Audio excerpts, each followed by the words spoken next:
The desert sun had just begun to bleed orange across the Afghan mountains when the distress call shattered the silence at Bagram Airfield. A Navy SEAL team, Call Sign Reaper 6, had walked straight into a coordinated ambush in the Korangal Valley. 8 men pinned down in a stone compound, surrounded by an estimated 40 Taliban fighters with machine gun nests dug into the ridgeline. The quick reaction force was 20 minutes out. The Apache gunships were rearming after a morning patrol. Every second that ticked past meant another magazine emptied, another wall crumbling under RPG fire. The Joint Operations Center fell into organized chaos, controllers scanning for any available close air support within range. That's when a single transmission cut through the radio traffic, calm and unhurried, with a voice that didn't match what anyone expected. Bagram Control, Hog 7. I'm 15 mics out with a full combat load. Send me the coordinates. The controller's hand hesitated over the keyboard. Hog 7. The A-10 Thunderbolt that nobody wanted on their mission roster.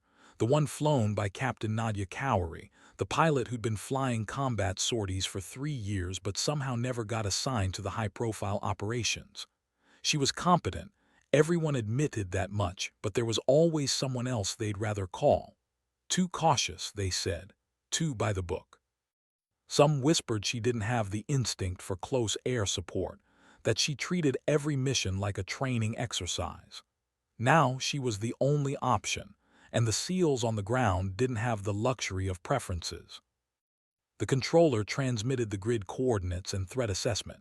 Reaper 6 was taking fire from 3 directions, danger close situation, friendlies marked with infrared strobes. Cowrie's response was clinical, professional. Copy all. 30 seconds to visual. Reaper 6, Hog 7 inbound from your north. Talk me on to the targets. The SEAL team leader's voice came back tight with suppressed panic, words clipped between bursts of gunfire. Hog 7, we've got machine guns in the rocks 200 meters northeast, RPG team in the tree line to our east, and a technical with a mounted gun approaching from the south road. We're at 60% ammo and 1 man down. We need you now. Through her canopy, Cowrie could see the valley spreading below her, all brown ridges and green vegetation clustered around the river. Smoke was rising from the compound, black and oily. She pushed her throttle forward, feeling the A-10's twin turbofans respond with their distinctive roar. The aircraft was ugly, brutally functional, built around the massive GAU-8 Avenger cannon that formed its spine. She'd learned to love its honest brutality, the way it refused to pretend to be anything other than what it was, a weapon designed to save lives by taking them. She dropped to 4,000 feet, scanning the terrain through her targeting pod. The infrared strobes marked the SEAL position clearly. The machine gun nest was exactly where they'd said, muzzle flashes visible even in daylight. She banked hard, calculating angles, measuring distances. Danger close meant the margin for error was measured in meters, not football fields. 1 degree off and she'd be putting 30mm rounds into American bodies. The weight of that possibility settled into her chest, but her hands remained steady on the controls. This was what she'd trained for. This was what every simulation, every practice run, every criticism had been preparing her for. She armed her cannon and began her attack run, though descending like a bird of prey that had finally spotted its target. The SEALs below didn't know it yet, but their odds had just changed. The pilot they hadn't wanted had arrived, and she had no intention of being anyone's second choice ever again. The attack run began with Cowrie rolling inverted to get a clear visual on the machine gun nest, her world flipping upside down as the brown earth became her sky. She'd done this maneuver 1,000 times in training, but never with American lives counting on her precision. The A-10 responded to her inputs with mechanical honesty. No fly-by-wire computers smoothing out her commands, just hydraulics and steel doing exactly what she told them. She snapped the aircraft upright and nose down, letting the targeting pipper settle onto the cluster of rocks where the machine gun kept spitting fire. Reaper 6, guns in 20 seconds, northeast target, keep your heads down. She didn't wait for confirmation. The GAU-8 erupted with its signature growl, that distinctive BRRRRT that sounded like the sky tearing in half. 70 rounds per second, each one depleted uranium, each one capable of punching through tank armor. The machine gun nest disappeared in a cloud of pulverized rock and dust. She pulled up hard, feeling the G-forces press her into her seat, already scanning for the next threat. The RPG team in the tree line had scattered, but she'd seen their position. She rolled into a shallow dive, this time using her Maverick missiles. The infrared seeker locked onto the heat signatures of men trying to relocate. Reaper 6, missile away on the eastern tree line. Danger close, 30 meters. The Maverick streaked off the rail with a flash and a trail of white smoke.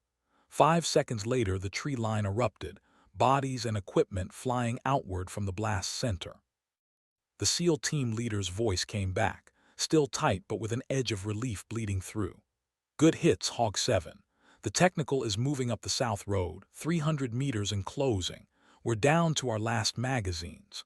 Cowery was already turning, bringing the A-10 around for another run. The technical, a Toyota pickup with a heavy machine gun mounted in the bed, was racing up the dirt road, bouncing over ruts, trying to get into position to rake the compound with fire. She could see the gunner already traversing his weapon, and she could see the SEAL's position, their cover degraded by hours of incoming fire. This shot required threading a needle. Too far north and she'd hit empty road.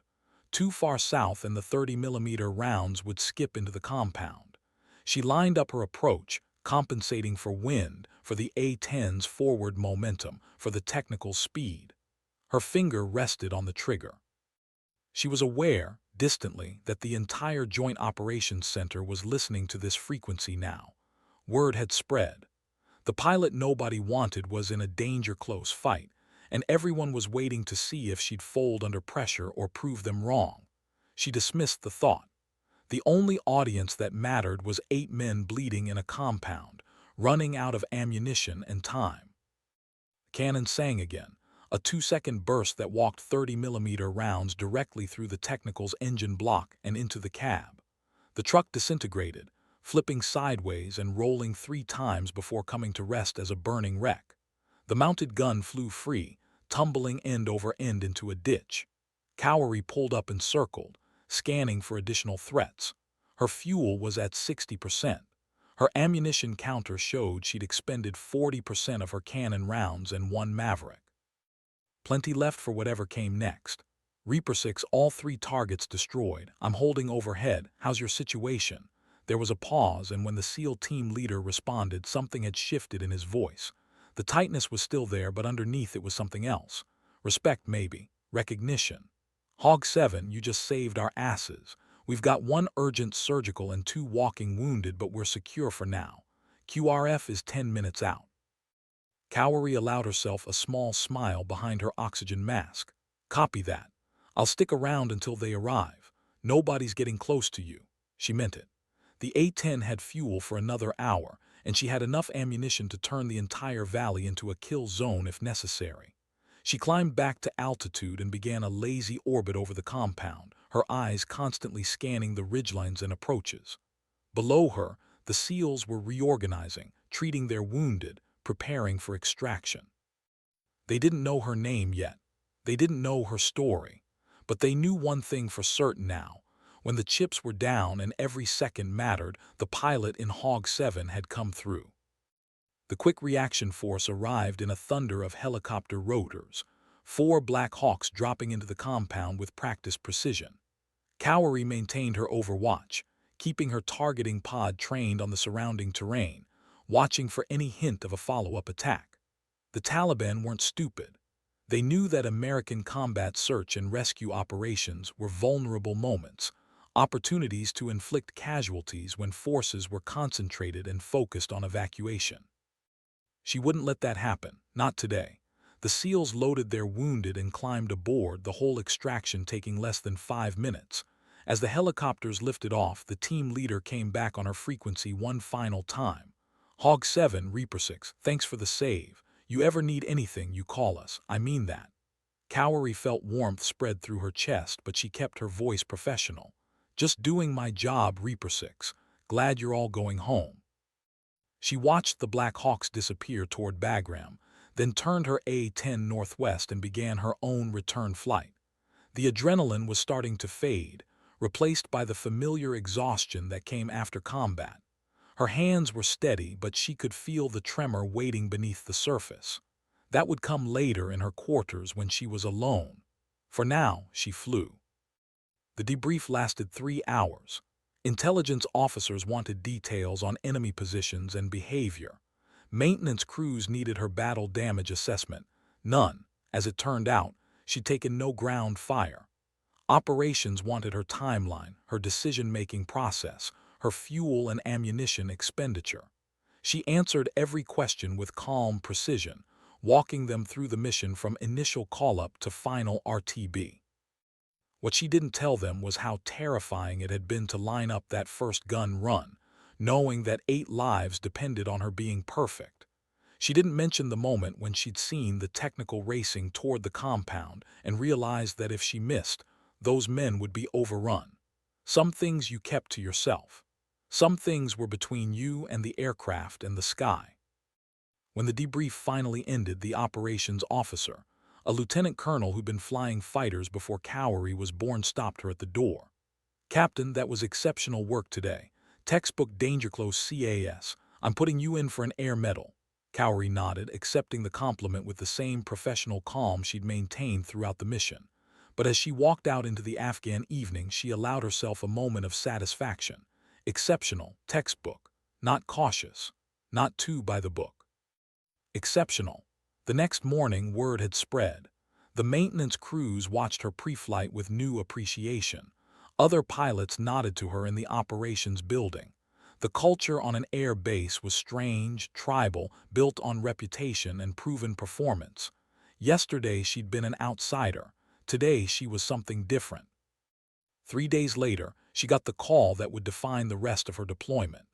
It came at 300, yanking her from sleep. Another SEAL team in contact, this one even worse than the last. Reaper 3 had been conducting a high-value target raid in the Tangi Valley when their objective building turned out to be a trap. 12 SEALs now surrounded in a compound with no roof, taking fire from a prepared enemy force with mortars and heavy weapons. The Apache that had been supporting them had taken an RPG hit and limped back to base with hydraulic failure. The F-16s overhead were Winchester, out of ammunition after expending their loads on the approach routes. Reaper 3 was alone and dawn was still 3 hours away. The officer who woke her was blunt about it. "Captain Cowery, they're asking for you by name. The team leader heard what you did for Reaper 6. He wants Hog 7. She was dressed and in her flight suit within 4 minutes, sprinting across the tarmac to where her A-10 waited. The ground crew had her loaded and ready, full combat package, high explosive and armor-piercing rounds mixed in her cannon, full Maverick load, 2 AIM-9 Sidewinders just in case. The crew chief, a sergeant with 20 years of Air Force service, grabbed her arm as she climbed the ladder. "Ma'am, they're saying this one's bad. Real bad. You bring yourself back, you hear me?" She met his eyes and saw genuine concern there. Something had shifted. She wasn't anonymous anymore. "I'll be back, Sergeant. Keep her ready for me." The A-10's engine spun up with their distinctive whine and she taxied toward the runway. The tower cleared her for immediate takeoff, no delays, priority handling. As she pushed the throttles forward and felt the aircraft accelerate into the darkness, she thought about the men waiting for her in the Tangi Valley. They'd asked for her, by name. That meant something. That meant everything. The flight to the Tangi Valley took 18 minutes, and Cowery spent every second of it studying the tactical picture on her data link. The news was worse than she'd been briefed. Reaper 3 wasn't just surrounded, they were being systematically destroyed. The enemy had mortars registered on their position and were walking rounds closer with each salvo. The SEALs had taken 3 casualties already, all serious, and their ammunition situation was critical. The team leader's voice when she checked in was different from Reaper 6. This wasn't controlled panic. This was a man who'd accepted he might die and was trying to take as many enemies with him as possible. "Hog 7, Reaper 3. We've got mortars impacting inside our perimeter machine gun positions in a 360 around us, and we just lost our radio operator. I don't know how much longer we can hold. Cowrie scanned the valley below, using her night vision to pick out details. The compound was easy to spot, a square structure with no roof, surrounded by walls that were steadily being chipped apart by incoming fire. The muzzle flashes from enemy positions lit up the hillsides like deadly fireflies. There were dozens of them, maybe more. This wasn't an ambush patrol. This was a prepared defense, and the SEALs had walked into it. She did the math. Normal doctrine said you needed air superiority and multiple aircraft for a situation like this. She had herself 1,174 rounds of 30mm ammunition, 6 Maverick missiles, and a fuel load that gave her 90 minutes on station. It should have been impossible. The smart play would be to provide covering fire until the QRF arrived, play it safe, keep the enemy suppressed. But Reaper 3 didn't have time for the smart play. They needed someone willing to bet everything on precision and aggression. They needed someone who'd spent 3 years being told she was too cautious, too by the book. They needed someone with something to prove. Reaper 3, Hog 7, I'm going to clear this valley. Tell your men to get as low as they can and stay there. This is going to get loud. Cowrie's first run targeted the mortar positions. They were the immediate threat, the weapons that could kill through the compound walls. She'd spotted 3 of them during her initial orbit, positioned in a rough triangle around the SEAL's position. The crews were well trained, working quickly to fire and relocate, but they couldn't hide their muzzle flashes. She rolled in on the northern position first, diving steep and fast, putting the A-10 into a 40-degree angle that would have been suicidal in a less robust aircraft. The mortar crew saw her coming, she saw them scatter, but they were too late. The GAU-8 erupted, sending a stream of rounds that turned their position into a crater. She pulled up hard, already acquiring the second position. The enemy was reacting now, machine guns traversing upward trying to track her. Tracer rounds reached up like deadly fingers, and she felt the aircraft shudder once as something hit her left wing. She ignored it. The A-10 was built to take damage. That's why the cockpit was surrounded by a titanium bathtub, why the engines were placed high and separated, why every critical system was redundant. She lined up on the second mortar position and fired again, another 2-second burst that silenced the weapon permanently. The third crew had abandoned their mortar and were running, but Cowrie was already rolling in on them.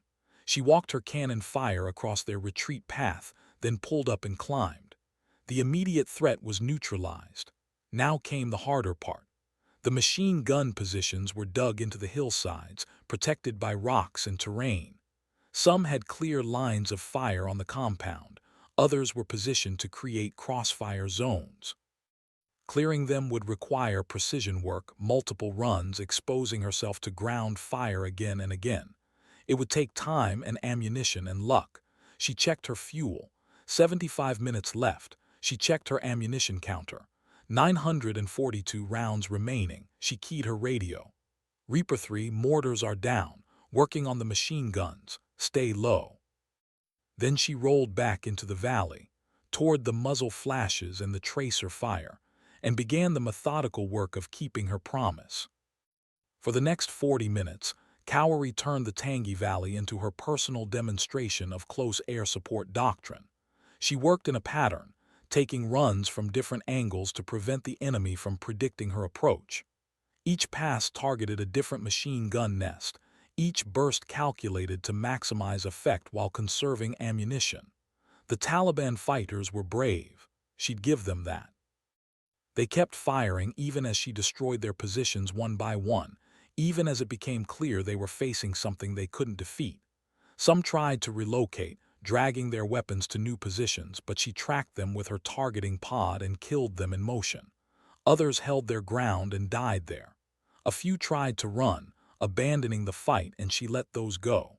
She was here to protect the SEALs, not rack up kills. The A-10 took hits. She felt them as shudders and bangs, heard the warning tones as systems registered damage. A round punched through her right horizontal stabilizer. Another took out her number 2 hydraulic system. The aircraft was bleeding, but it kept flying, kept fighting. That's what warthogs did. That's why pilots loved them. The machine gun positions fell one by one, her ammunition counter ticking down with each burst. 600 rounds, 400 rounds, 200 rounds. Each burst had to count now, had to be perfect. There was no ammunition for misses or warning shots. Below her, the SEALs had stopped taking fire from their east, then their north, then their west. The enemy was breaking, their carefully planned ambush collapsing under sustained precision attack. Reaper 3's team leader came on frequency, and his voice had changed again. The acceptance of death was gone, replaced by something like awe. Hog 7, you're clearing them out. We can hear them retreating on the hillsides.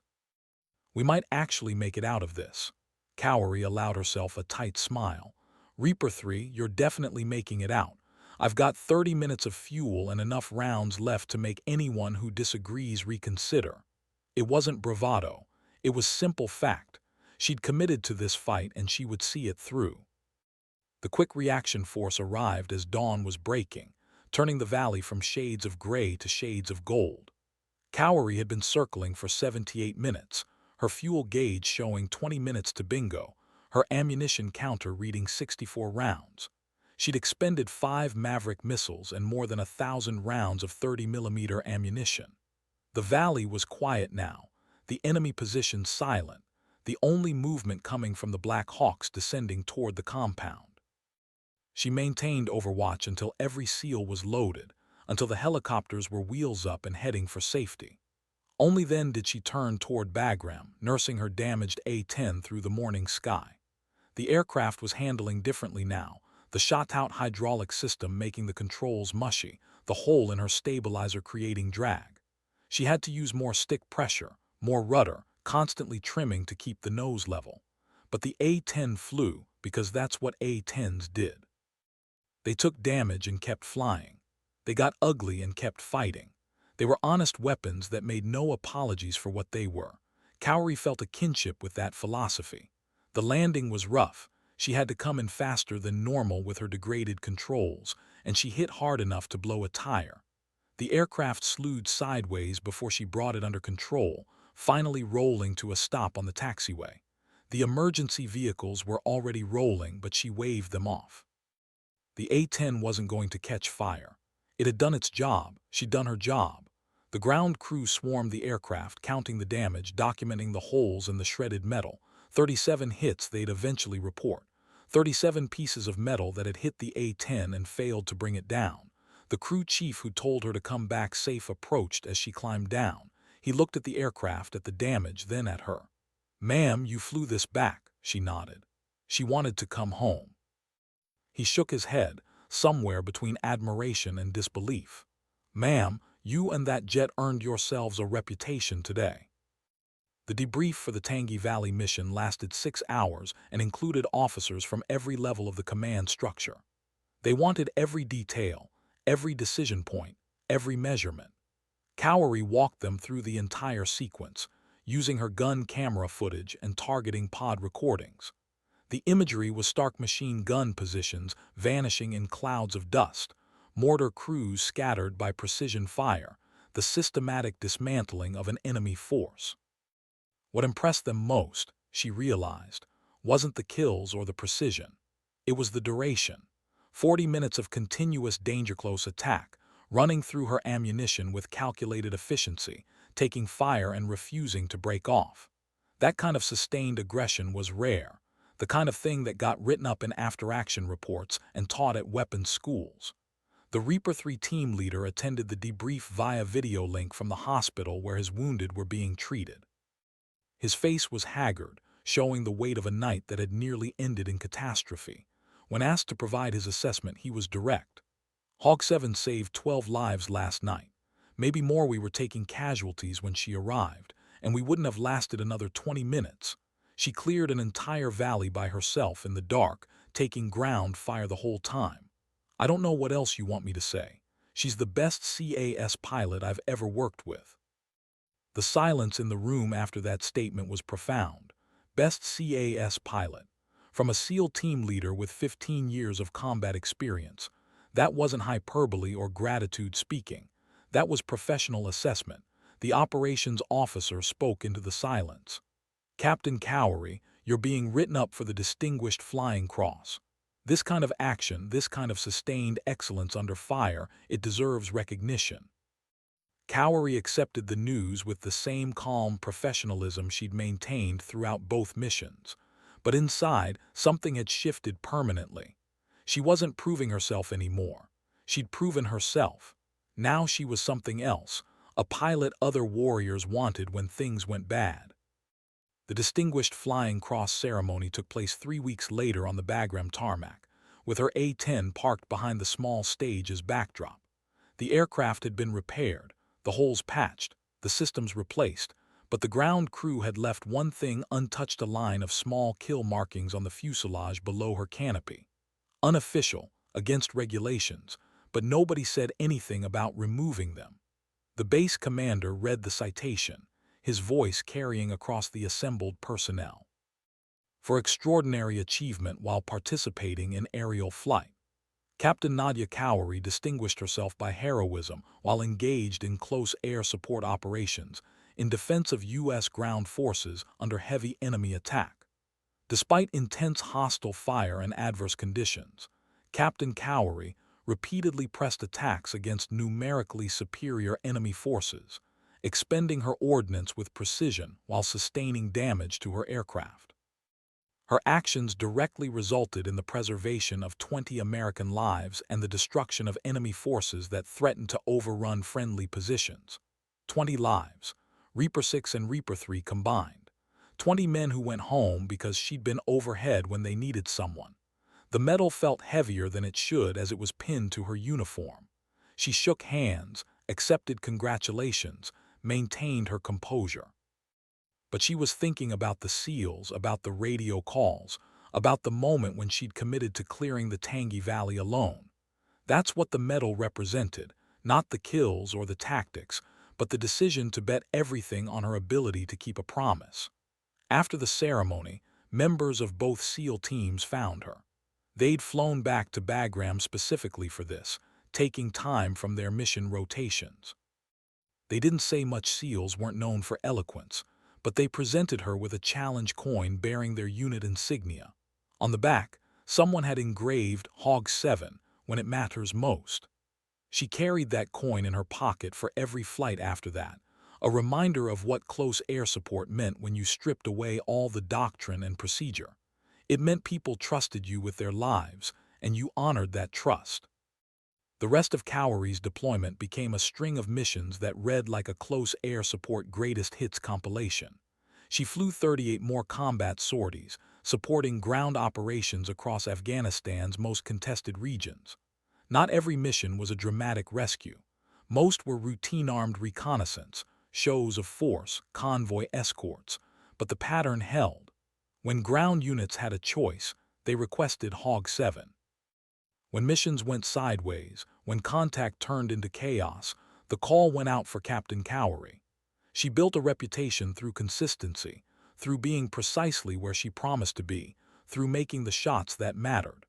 Other pilots began studying her technique, asking questions during briefs, watching her gun camera footage like film students analyzing a masterpiece. What they saw wasn't flashy or revolutionary. It was fundamentals executed perfectly under pressure-disciplined runs, conservation of ammunition, patient target development, willingness to stay in the fight. The instructors at the weapons school would eventually distill it into a case study, but the pilots who flew with her understood it more simply. She was what every CAS pilot aspired to be: technical skill married to absolute reliability. The effect on the squadron was measurable. Other pilots pushed themselves harder, flew more precisely, studied their craft more seriously.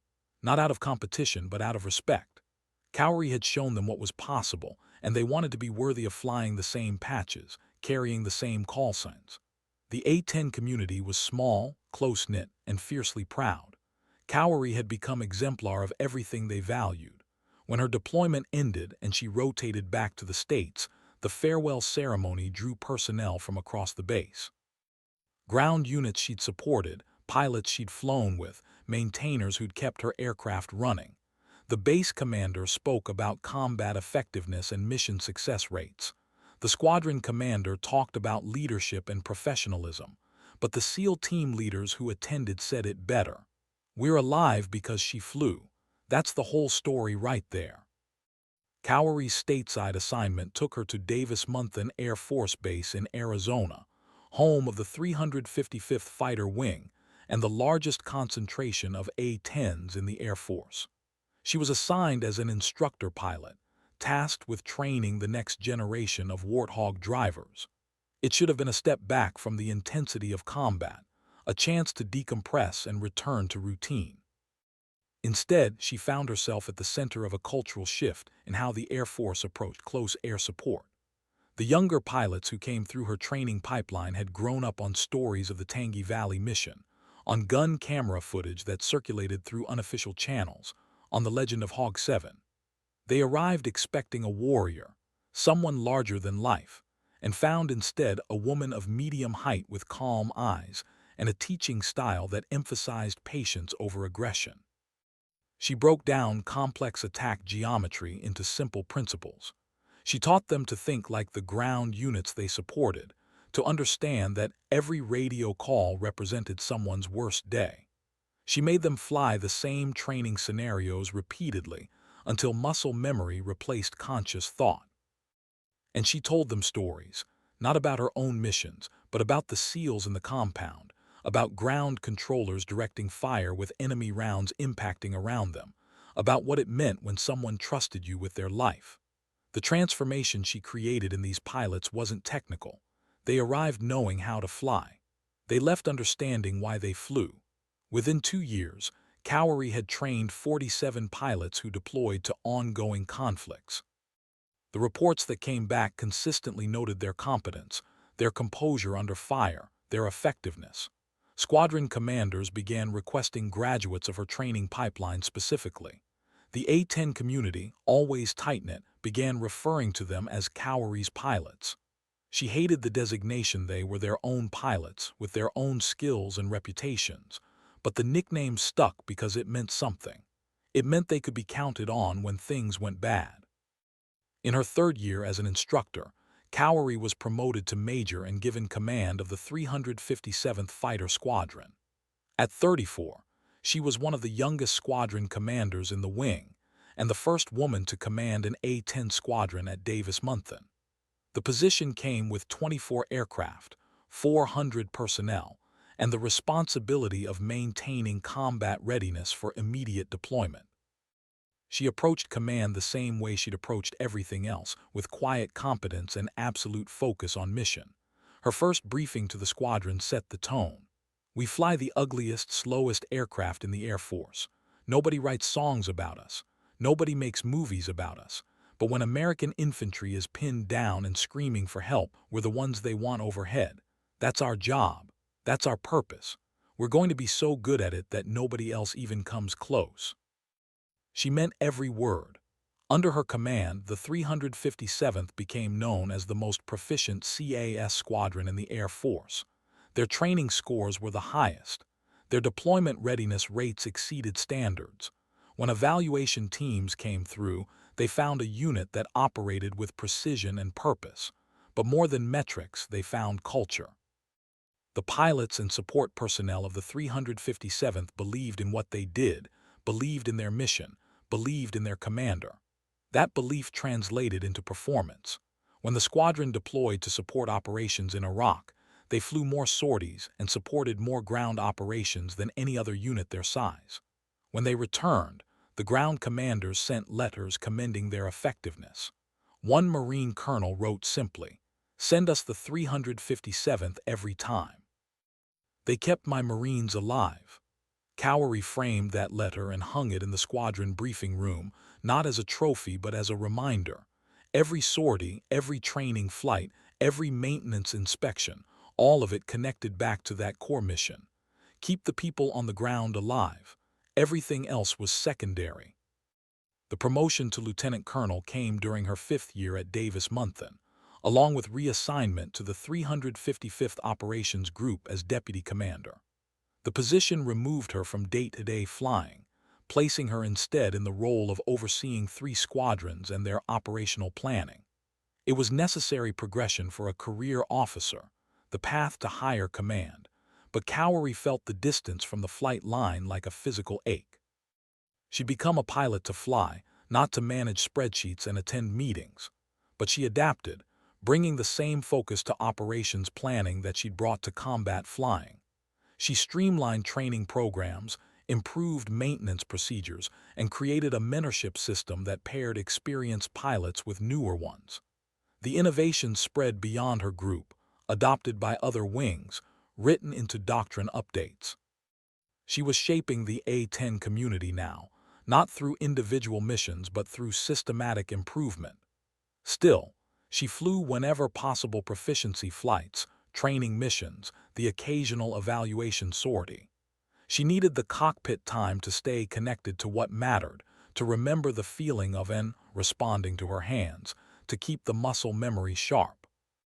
On one training flight, leading a four-ship through close air support scenarios, she found herself thinking about the distance between where she'd started and where she'd ended up. The captain who couldn't get assigned to high-profile missions had become the lieutenant colonel who shaped how those missions were planned and executed. The pilot they'd called too cautious had become the standard against which aggression was measured. The woman who'd had something to prove had become the person others looked to when they needed to prove themselves. It wasn't the career path she'd imagined back at the Air Force Academy, when flying fighters had seemed like the only path that mattered. But it was the one she'd walked, and it had led somewhere that mattered more than personal glory. It had led to 20 lives saved, then 50, then hundreds as her training and leadership multiplied through other pilots. That was the real measurement of impact, she realized. Not what you did yourself, but what you enabled others to do. The final decoration came as a surprise, delivered during a ceremony at Pentagon. Cowery had been called to Washington for what she'd been told was a routine conference on close air support doctrine. Instead, she found herself in a room full of senior officers, ground commanders, and several of the SEALs she'd supported years earlier in Afghanistan. The Air Force Chief of Staff himself presented the Medal Silver Star, one of the nation's highest awards for valor in combat. The citation was specific and detailed, recounting both the Reaper 6 and Reaper 3 missions, the decision to clear the Tangi Valley alone, the sustained precision under fire. But what struck Cowery wasn't the medal itself. It was the presence of the ground commanders, 27 of them, who'd come specifically to witness the presentation. They represented different services, different units, different years of operations.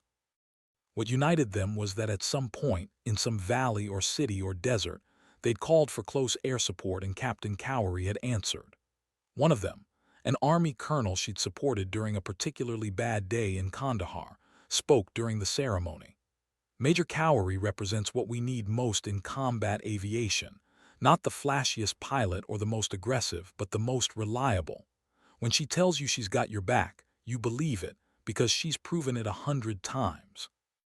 That's what this medal really recognizes, not one moment of heroism, but a career built on keeping promises under fire. The applause that followed wasn't the polite courtesy clapping of military ceremonies. It was genuine, sustained, an acknowledgement from warriors who understood what those words meant. Cowery stood at attention, the silver star bright against her uniform, and thought about the moment that had started all of this, that first call from Reaper 6, when she'd been the only option and nobody's first choice. She'd told herself then that she had no intention of being anyone's second choice ever again. She'd kept that promise, too. 3 months after receiving the Silver Star, Cowery was promoted to full colonel and given command of the 355th Fighter Wing, the entire wing, all 4 squadrons, over 1,000 personnel, 50-plus aircraft. She was 41 years old, and she was only the second woman to command a fighter wing in Air Force history. The assignment came with enormous responsibility and visibility. She'd be responsible for maintaining combat readiness, managing budgets, coordinating with joint service partners, representing the A-10 community at the highest levels of Air Force leadership. She'd also be one of the voices in the ongoing debate about the A-10's future. Budget pressures and modernization advocates argued constantly for retiring the aging aircraft, replacing them with newer multi-role fighters. Cowery found herself in the middle of that fight, testifying before congressional committees, briefing senior defense officials, making the case for the platform she'd spent her career mastering. Her argument was simple and backed by data. The A-10 does one thing better than any other aircraft in the world: it protects troops in contact. It survived 40 years because it fills a need that no other platform can match. You can't replace it until you have something that can do the job as well, and right now nothing can. She brought ground commanders to these meetings, let them tell their own stories about missions where A-10s had made the difference. She showed gun camera footage, displayed effectiveness metrics, walked through cost comparisons. She made the case not with passion but with evidence, the same disciplined approach she'd used to clear the Tangi Valley. The A-10 survived another budget cycle, then another. Part of that was Cowery's advocacy. Part was the simple reality that troops in contact kept asking for warthogs, and the Air Force couldn't ignore that demand. But everyone involved in those decisions knew that one woman's credibility, built mission by mission over years of combat, had tipped the scale when it mattered most. The call came during Cowery's second year as wing commander, late on a Thursday evening when she was reviewing training schedules. The voice on the other end was from Air Combat Command Headquarters, formal and direct. "Colonel Cowery, we have a developing situation in Syria. Special Operations Forces are in heavy contact, requesting immediate close air support. Every available asset in theater is engaged. We need to pull from stateside resources for emergency deployment. We need your best pilot airborne within 2 hours, someone who can handle fluid situations without extensive hand-holding." Cowery's mind ran through the squadron rosters, calculating readiness status and pilot qualifications. She had a dozen instructors who could handle this, veterans with combat experience and the tactical judgment for independent operations. Then she stopped calculating and acknowledged what she'd known from the moment the request came through. She was the best pilot. She had more combat hours than anyone in the wing, more experience with fluid situations, more proof of ability to deliver under pressure. The staff job had kept her current in the aircraft specifically for moments like this. "I'll take it myself," she said. "Have the aircraft prepped and ready for aerial refueling. Send me the tactical briefing en route." There was a pause on the other end, probably an officer checking whether a wing commander should be doing this, whether it violated some protocol about senior leaders and combat exposure. Then the voice came back, decision made. "Yes, ma'am. Aircraft is being configured now. We'll have tanker support positioned along your route. Godspeed, Colonel." Cowery hung up and was moving before the conversation fully ended. She called her deputy, handed off wing command responsibilities for the next 72 hours. She called operations, confirmed the aircraft's status. She called her flight equipment section, told them to have her gear ready. 30 minutes later, she was in her flight suit, walking across the tarmac toward an A-10 being loaded with a full combat package. The flight to Syria took 11 hours with 3 aerial refuelings. Cowery spent the time reviewing intelligence briefings on her data link, studying maps of the operational area, memorizing radio frequencies and emergency procedures. The situation was complex. A joint U.S.-Kurdish operation had encountered a larger enemy force than expected, and the fighting had spread across 5 kilometers of urban terrain. Multiple units were engaged simultaneously, ammunition running low, casualties mounting. Air Force fighters had been providing support, but they were rotating off station to refuel and rearm. The ground commander needed someone who could stay overhead, manage multiple firefights, and make split-second decisions about where to apply firepower. Someone who could be trusted to work independently in a confused situation with friendly and enemy forces in close proximity. Someone like the pilot who'd cleared the Tangi Valley. Cowery crossed into Syrian airspace as dawn was breaking, the GPS coordinates of the combat zone glowing on her display. She checked in with the Tactical Operations Center, received an immediate flood of Information 3 units in contact, 2 requesting immediate support, 1 reporting they were danger close and running out of ammunition. She prioritized instinctively, years of experience guiding her decision tree. TOC, Hog 7. I'm taking the danger close unit first. Send me their frequency. The voice that came back was young, tight with stress. Hog 7, Sabre 3. We've got enemy in buildings 50 meters from our position, RPGs and machine guns. We're pinned in a courtyard, can't move down to our last magazines. We need help now. Cowery was already descending, eyes scanning the urban landscape below. Finding targets in cities was harder than in valleys. Everything looked the same, buildings stacked together, streets running at angles. But she had her targeting pod, her infrared display, and most importantly, her experience. Sabre 3, I need you to mark your position with infrared. I'm 60 seconds out. She spotted the strobes, then found the muzzle flashes from the enemy positions. The geometry was terrible, buildings on both sides, civilians potentially present, friendlies within the blast radius of any missile strike. This required precision. This required the cannon. She rolled in, calculated the angle, and began her run. The A-10 had come home to do what it did best.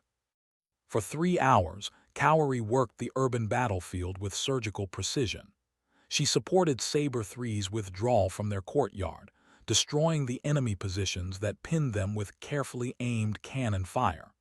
She shifted to support Sabre 6, using Mavericks to take out a technical that was moving up to flank their position.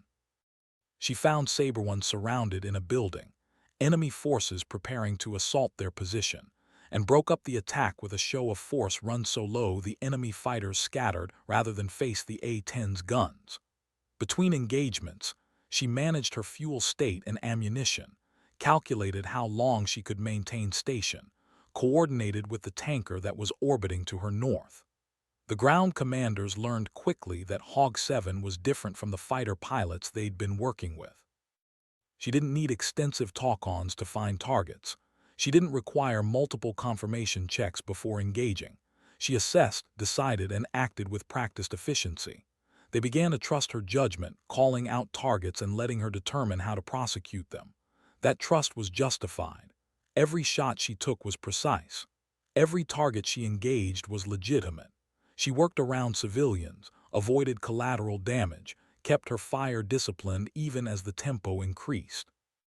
When a mosque appeared in her targeting view with fighters using it for cover, she held fire and found another angle rather than risking the cultural and political consequences of damaging a religious site. When children appeared in a street near an enemy position, she aborted her run and circled back after they'd cleared the area. Precision and discipline. Every time. Eventually, the tide of the battle shifted. The enemy forces, battered by 3 hours of sustained air attack, began withdrawing. The ground units consolidated, treated their wounded, and prepared for extraction. The Tactical Operations Center came on frequency with gratitude in the controller's voice. Hog 7, all units are secure and preparing for EXFIL. Your support was exceptional. We're showing 27 enemy positions destroyed, 0 collateral damage, all friendly forces accounted for. That's textbook CAS. Cowery was already turning toward her tanker, fuel gauge showing she'd stretched her reserves about as far as they could go. TOC, just doing the job. Glad everyone's going home.